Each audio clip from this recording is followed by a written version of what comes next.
ಅರಣ್ಯ ಪ್ರದೇಶದಲ್ಲಿ ಅವಲಂಬಿತವಾಗಿರುವ ಅರಣ್ಯವಾಸಿಗಳ ಭೂಮಿ ಹಕ್ಕಿನ ಪ್ರತಿಪಾದನೆಗೆ ಕಾನೂನು ಹೋರಾಟ ಅನಿವಾರ್ಯ ಹಾಗೂ ಈ ಹಿನ್ನೆಲೆಯಲ್ಲಿ ಹೋರಾಟದ ಕಾರ್ಯವೂ ಸಹಿತ ಮೆಚ್ಚತಕ್ಕದ್ದು ಎಂದು ಶ್ರೀ ಆದಿಚುಂಚನಗಿರಿ ಶಾಖಾ ಮಠದ ಮಿರ್ಜಾನಿನ್ನ ಮಠಾಧೀಶರಾದ ಶ್ರೀ ನಿಶ್ಚಲಾನಂದ ಸ್ವಾಮೀಜಿ ಹೇಳಿದರು.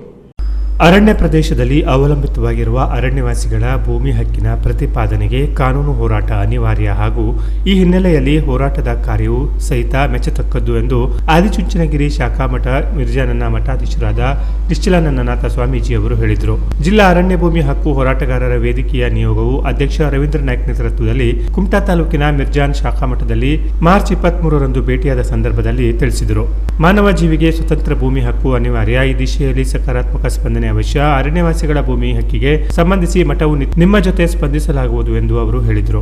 ಅರಣ್ಯವಾಸಿಗಳ ಭೂಮಿ ಹಕ್ಕಿಗೆ ಸಂಬಂಧಿಸಿ ಇರುವಂತಹ ಆಡಳಿತ ಮತ್ತು ಕಾನೂನಾತ್ಮಕ ಸಮಸ್ಯೆಗಳ ಕುರಿತು ಮತ್ತು ಅರಣ್ಯವಾಸಿಗಳಿಗೆ ಸಾಗುವಳಿ ಹಕ್ಕಿಗೆ ಸಂಬಂಧಿಸಿ ಹೋರಾಟಗಾರರ ವೇದಿಕೆ ತೆಗೆದುಕೊಂಡ ನಿರ್ಣಯಗಳನ್ನು ಪ್ರಸ್ತುತಪಡಿಸುತ್ತಾ ಅರಣ್ಯವಾಸಿಗಳ ಪರವಾಗಿ ಭೂಮಿ ಹಕ್ಕಿಗೆ ಸಂಬಂಧಿಸಿ ಕಾನೂನಾತ್ಮಕ ಹೋರಾಟಕ್ಕೆ ಬೆಂಬಲವನ್ನ ಅರಣ್ಯವಾಸಿಗಳ ಪರವಾಗಿ ಅಪೇಕ್ಷಿಸಿ ಜಿಲ್ಲಾ ಸಂಚಾಲಕರಾದ ನಾಗಪತಿ ಗೌಡ ಮತ್ತು ಸೀತಾರಾಮ್ ಗೌಡ ಹುಕ್ಕಳ್ಳಿ ವಿಷಯ ಮಂಡನೆ ಮಾಡಿದರು. ಜಿಲ್ಲೆಯಲ್ಲಿ ವಾಸಿಸುತ್ತಿರುವ 80,000 ಅರಣ್ಯವಾಸಿಗಳ ಭೂಮಿ ಹಕ್ಕಿಗೆ ಸರ್ಕಾರದ ಸ್ಪಂದನೆ ಅವಶ್ಯಕ. ಕಾನೂನಿಗೆ ವ್ಯತಿರಿಕ್ತವಾಗಿ ಕಾನೂನು ವಿಧಿವಿಧಾನ ಅನುಸರಿಸದೆ ಪ್ರಥಮ ಹಂತದಲ್ಲಿ 72,000ಕ್ಕೂ ಮಿಕ್ಕಿ ಅರ್ಜಿಗಳು ತಿರಸ್ಕೃತವಾಗಿರುವುದು ವಿಷಾದಕರ. ಜಿಲ್ಲೆಯಲ್ಲಿ ಇದ್ದಿನವರೆಗೆ ಕೇವಲ 2,853 ಅರಣ್ಯ ಭೂಮಿ ಹಕ್ಕಿಗೆ ಸಂಬಂಧಿಸಿದ ಅರ್ಜಿ ಮಾನ್ಯತೆ ದೊರಕಿದೆ ಎಂದು ಅಧ್ಯಕ್ಷ ರವೀಂದ್ರ ನಾಯ್ಕ್ ಚರ್ಚೆಯಲ್ಲಿ ಪ್ರಸ್ತುತಪಡಿಸಿದರು.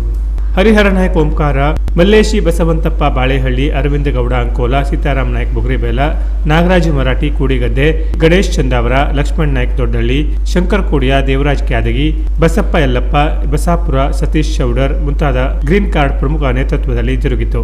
ಕಳೆದ 3 ದಶಕಕ್ಕಿಂತಲೂ ಮಿಕ್ಕಿ ಅರಣ್ಯ ಭೂಮಿ ಹಕ್ಕಿಗಾಗಿ ಶ್ರಮಿಸುತ್ತಿರುವ ಹೋರಾಟಗಾರರ ವೇದಿಕೆಯ ಪ್ರಮುಖರಿಗೆ ಮಠದ ಪರವಾಗಿ ಮಠಾಧೀಶರಾದ ಶ್ರೀ ನಿಶ್ಚಲಾನಂದನಾಥ ಸ್ವಾಮೀಜಿಯವರು ಅಭಿನಂದಿಸಿ ಆಶೀರ್ವದಿಸಿದರು ಎಂದು ವೇದಿಕೆ ಪ್ರಕಟಣೆಯಲ್ಲಿ ತಿಳಿಸಿದೆ.